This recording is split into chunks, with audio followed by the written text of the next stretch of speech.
14 اور 15 شعبان کی درمیانی رات، جس کو ہمارے ہاں عام طور سے شب برات کہا جاتا ہے، اس کے بھی کچھ احکام ہیں۔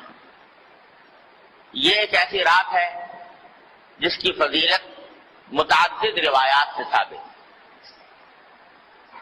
اور اس رات میں عبادت کو موجب اجر و ثواب قرار دیا گیا ہے عام راتوں سے زیادہ۔ آج کل بعض حضرات یہ فرماتے ہیں کہ شب برات کی کوئی حقیقت نہیں ہے، یا اس کے بارے میں کوئی صحیح حدیث سے ثابت نہیں ہے۔ یہ بات درست نہیں۔ حقیقت میں شب برات کی فضیلت 17 صحابہ کرام رضی اللہ تعالی عنہما سے روایت ہے، 17 صحابہ کرام سے، تو انہوں نے نبی کریم صلی اللہ علیہ وسلم کی طرف سے یہ بیان فرمایا کہ اس رات میں عبادت کرنا فضیلت رکھتا ہے۔ ان میں سے بات روایتیں سند کے اعتبار سے کچھ کمزور بھی ہیں، لیکن مجموعہ ان تمام روایتوں کا، 17 روایتوں کا، یہ بے اصل اور بے بنیاد نہیں۔ اس لیے علماء محققین کا کہنا یہی ہے کہ شب برات یعنی 14 اور 15 کی درمیانی شب یہ خصوصی فضیلت رکھتی ہے، اور اس میں عبادت کا اہتمام کرنا، نمازوں وغیرہ کا، نفلی نمازوں کا، یہ مسلمانوں کو اس کا اہتمام کرنا چاہیے۔ اور اس میں بعض روایتوں سے معلوم ہوتا ہے کہ اللہ تبارک و تعالیٰ کا منادی اس رات میں آواز لگاتا ہے کہ الا هل من مستغفر فاغفر له، سنو کیا کوئی ہے جو اپنے گناہوں کی مغفرت مانگنے والا ہو اور میں اس کی مغفرت کروں۔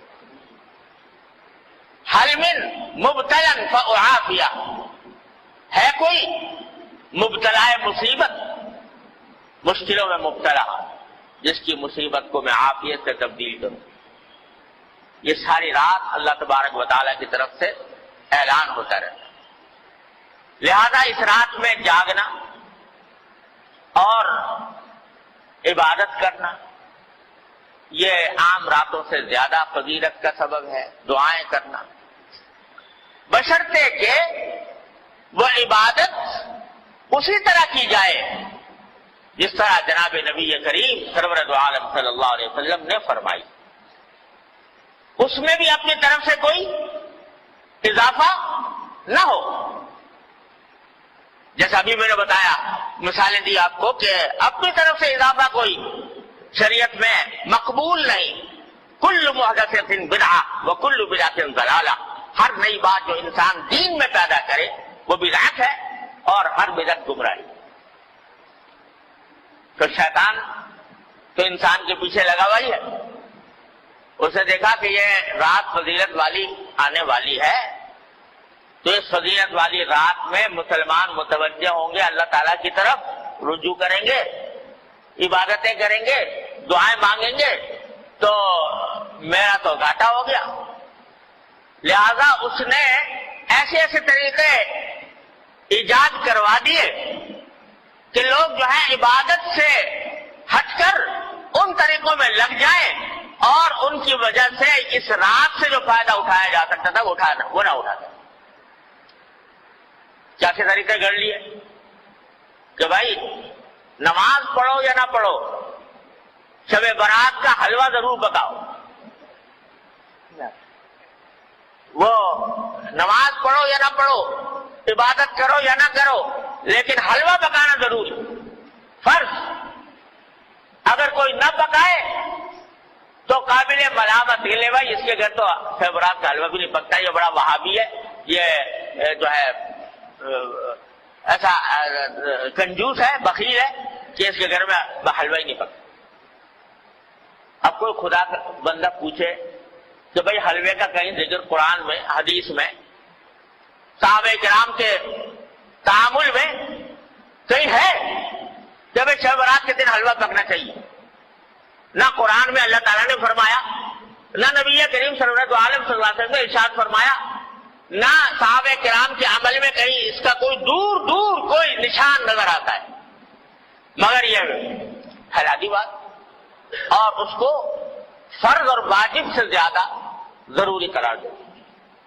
کوئی پوچھے بھائی حلوہ نہ پکاؤ، یہ بدعت ہے. ارے بھائی حلوہ پکانے میں کیا ہے؟ حلوہ کوئی حرام چیز ہے؟ تو یہ جواب، ارے بھائی حلوہ حرام کوئی چیز نہیں، روز پکاؤ، لیکن شب برات کو خاص طور پر حلوے کے لیے مخصوص کر لینا اور اس کو فرض قرار دینا اور واجب قرار دینا، کوئی نہ پکائے تو ملامت کرنا، یہ اپنی طرف سے دین میں اضافہ ہے جو اللہ تعالیٰ کو گوارا نہیں. تو ایک تو یہ شگوفہ چھوڑ دیا شیطان نے. دوسرا اس سے زیادہ خراب کہ بھائی شب برات میں آتش بازی ہونی چاہیے. الیاذ باللہ العظیم.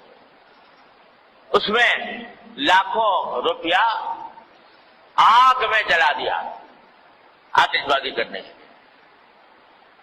آتش بازی ہو رہی ہے اور آپ جانتے ہو کہ اس آتش بازی نے جانے کتنے بے گناہوں کی جان لی ہے. بوری بازار کراچی کا آج بھی گواہ ہے اسی شب برات کی آتش بازی کی ہلاکتوں کا گواہ ہے کہ کس طرح پورا کا پورا بازار جو ہے وہ نظر آتش ہو گیا، جل کر بھسم ہو گیا. اب پھر بھی وہ بات ہے کہ نہ قرآن میں، نہ حدیث میں، نہ صحابہ کرام کے تعامل میں، نہ بزرگان دین کی وصیتوں میں کہیں بھی نہیں اپنی طرف سے شب برات کے ساتھ آتش بازی کا شگوفہ چھوڑ دیا. یہ شیطان. حلوہ پکانا تو چلو بھائی عام دنوں میں جائز تھا، حلال تھا. یہ آتش بازی جو ہے تو عام دنوں میں بھی اس طرح آتش بازی کرنا کہ جس میں پیسے کا ضیاع ہو، جس میں جانے ضائع ہونے کا اندیشہ ہو، یہ تو عام دنوں بھی حرام ہے. تو اس مبارک رات میں جس میں اللہ تعالیٰ گناہوں کی مغفرت مانگنے کو فرما رہے ہیں، جس میں دعائیں مانگنے کے لیے فرما رہے ہیں، اس میں یہ کام کرنا تو اتنی بڑی بری بات ہے کہ یہ چھوڑ دیں. تیسرا یہ کہ بھائی یہ ارادیں جو ہوتی ہیں جس میں جاگنے کا حکم دیا گیا ہے عبادتوں کا، اس کا اصل طریقہ یہ ہے کہ آدمی براہ راست اپنے پروردگار کے ساتھ رابطہ اور رشتہ قائم کرے. تنہائی میں، خلوت میں اللہ تبارک و تعالیٰ کی بارگاہ میں حاضر ہو، وہ ہو اور اس کا اللہ ہو، اور وہ اس میں عبادت بھی کرے، سجدے بھی کرے، دعائیں بھی مانگے، تلاوت بھی کرے. جتنا آدمی خلوت میں، تنہائی میں اللہ تبارک و تعالیٰ کی عبادت کرے گا، اتنا ہی اللہ کے ساتھ مضبوط تعلق پیدا ہوگا، اتنا ہی اجر و ثواب ملے گا، اتنی دعائیں انشاءاللہ قبول ہوں گی. لیکن بعض اوقات یہ بھی ایک قصہ کھڑا ہو گیا کہ اس میں جلسوں کا سلسلہ شروع ہو گیا. جلسے ہو رہے، راتیں جو ہیں وہ جلسے کی انتظامات ہی میں صرف ہو رہی، کھانے پک رہے ہیں، دیگیں چڑھ رہی ہیں، دعوتیں ہو رہی ہیں. تو نتیجہ یہ کہ وہ اوقات جن کا لمحہ لمحہ قیمتی تھا وہ جلسوں کے انتظامات میں صرف ہو رہا ہے، دیگیں چڑھ رہی ہیں، کھانا پک رہا ہے اور لوگ دعوتیں کر رہے ہیں. ارے بھائی یہ اللہ نے رات عطا فرمائی ہے، یہ اس کا جتنا بھی حصہ موقع مل جائے، اچھا تو ہے کہ پوری رات پوری نہ ہو سکے، جتنا موقع مل جائے گوشہ تنہائی میں اپنے اللہ سے رابطہ قائم کرو، جیسا کہ نبی کریم صلی اللہ علیہ وسلم فرماتے.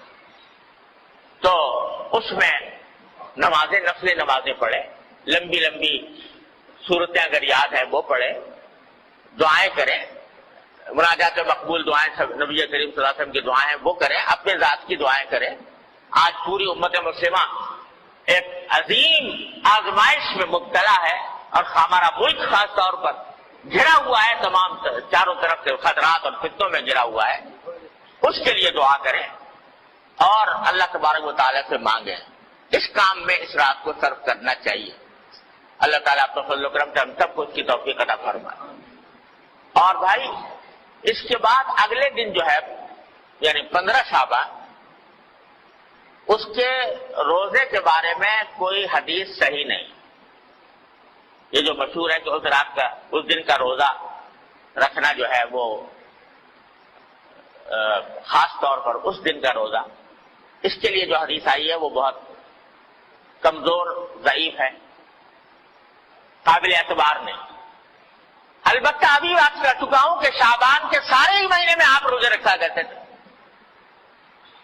سارے مہینے کے اکثر ایام میں روزے رکھا کرتے تھے. لہذا وہ فضیلت جس طرح آج کے دن کو حاصل ہے، اسی طرح کل کے دن کو بھی حاصل ہے، پرسوں کو بھی حاصل ہے، ترسوں کو بھی حاصل ہے. اور جنہوں میں نہیں رکھ سکے اس دن رکھ لو.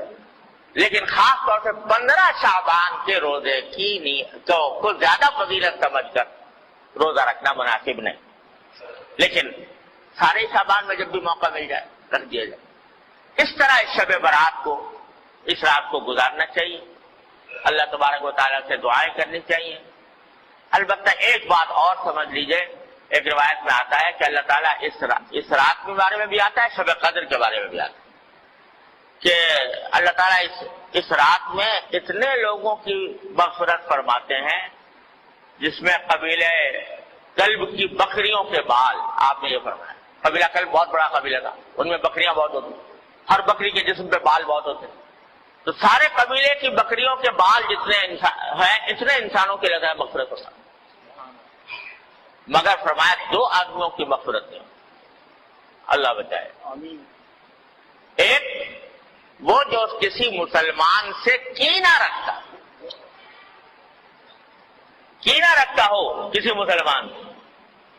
کینے کے معنی یہ کہ اس کی بدخواہی پر آمادہ ہو، بلا وجہ اس کو برا سمجھ کر اس کو تکلیف پہنچانے اور اس کو ذلیل کرنے کی فکر میں رہتا ہو. اللہ بچائے. ایک تو اس کے گناہ معاف نہیں ہوتے اس رات. اور ایک فرمایا وہ جو اپنے پاجامہ، شلوار، پتلون جو بھی پہنے ہوئے ہے اس کو ٹخنوں سے نیچے لٹکائے. اللہ بچائے. تو اس کے بارے میں بھی اس حدیث میں آتا ہے. لہذا اس کا اہتمام کرنا چاہیے، ہمیشہ ہی کرنا چاہیے کہ اللہ تعالیٰ کسی مسلمان کے خلاف دل میں کینہ رکھنے سے محفوظ رکھے. ارے بھائی، کوئی اگر کسی سے کوئی غلطی ہوئی ہے تو اس غلطی کا اس سے بتا دو، معاملہ صاف کر لو. کوئی شکایت ہوئی ہے، شکایت گلا کر کے معاملہ صاف کر لو. اور تمہیں شریعت نے یہ بھی حق دیا ہے کہ جس نے جتنی تکلیف پہنچائی ہے تم اتنی اس کو بھی پہنچا دو، بدلہ لے لو برابر سرابر کا. لیکن دل میں کینہ لے کے بیٹھ گئے اور اس کو ہر طرح ذلیل کرنے، خار کرنے، تکلیف پہنچانے، بدخاری کرنے کی فکر میں لگ گئے. یہ چیز جو ہے وہ اتنی بڑی گناہ ہے، اتنا بڑا گناہ ہے کہ اس رات میں بھی معاف نہیں. اسی طرح یہ بھائی آج کل بہت ابتلا ہے اس میں ٹخنوں سے نیچے لٹکانے کا. اللہ تعالیٰ ہر مسلمان کی حفاظت فرمائے. یہ حدیث میں فرمایا کہ یہ اصل میں تکبر کی علامت ہے. اور تکبر ایسی چیز ہے جو اللہ تبارک و تعالیٰ تکبر کو کسی قیمت پر برداشت نہیں فرماتا. فرمایا الکبریاء ردائی فمن نازعتہ قسمت او کما قال صلی اللہ علیہ وسلم، کہ بڑائی تو میری صفت ہے، میری چادر ہے. جو کوئی مجھ سے اس میں جگڑنا چاہے گا اس کی گردن توڑ دوں. تو تکبر بہت خراب ہے اور یہ تکبر کے علاوہ اس واسطے اس سے حضور نے منع بھی فرمایا اور اس جگہ پر خاص طور سے اس کا ذکر فرمایا. اس کا بھی بھائی ہر مسلمان، کیا اس میں فائدہ ہے کہ آدمی لٹکا لے، ٹخنوں کے لیے چلا جائے گا تو کیا فائدہ حاصل ہو جائے گا، کون سی دولت مل جائے گی، کون سی لذت حاصل ہو جائے گی. لیکن نبی کریم صلی اللہ علیہ وسلم کے حکم کی مخالفت ہوگی، اتنی بڑی وعید کا سامنا کرنا ہوگا. اللہ تبارک و تعالیٰ اپنے فضل و کرم سے، اپنی رحمت سے ہمیں اس رات سے صحیح فائدہ اٹھانے کی توفیق عطا فرمائے اور اس میں اللہ تعالیٰ کی رحمتیں اور برکتیں جمع کرنے کی توفیق عطا فرمائے اور اپنے غضب اور اپنی ناراضی کے اسباب سے ہماری حفاظت فرمائے. ہاں بھائی یہ بات بھی رہ گئی کہ شب برات میں قبرستان جانے کا مسئلہ. ایک مرتبہ ایک روایت میں آتا ہے کہ ساری حیات طیبہ میں رسول کریم صلی اللہ علیہ وسلم ایک رات، ایک روایت میں ہے، وہ سندن اتنی زیادہ مضبوط بھی نہیں ہے، لیکن بہرحال اس میں آتا ہے کہ آپ جنت البقیع تشریف لے گئے اور وہاں پر دعائیں فرمائیں، قبلہ روح ہو کر دعائیں فرمائیں. لیکن یہ ساری زندگی میں ایک ہی مرتبہ یہ واقعہ ہے، آگے پیچھے ہر سال جانے کا کوئی معمول نہیں تھا. لہذا اگر کوئی شخص جائے اس نیت سے کہ ایک مرتبہ حضور تشریف لے گا میں بھی چلا جاتا ہوں تو کوئی حرج نہیں، لیکن اس کو ایک مستقل سنت قرار دینا کہ ہر سال جانا ضروری ہے، یہ سمجھنا درست نہیں. اس طرح اگر کوئی شخص اگر جا کر اپنے مردوں کے حق میں دعائیں کرے، اپنے حق میں دعائیں کرے تو اس میں کوئی مذائقہ بھی نہیں، نہ موم بتی نہ اگربتی، سب ایمان کا نور چاہیے، موم بتیوں اگربتیوں کا نور. واخر دعوانا الحمدللہ رب العالمین.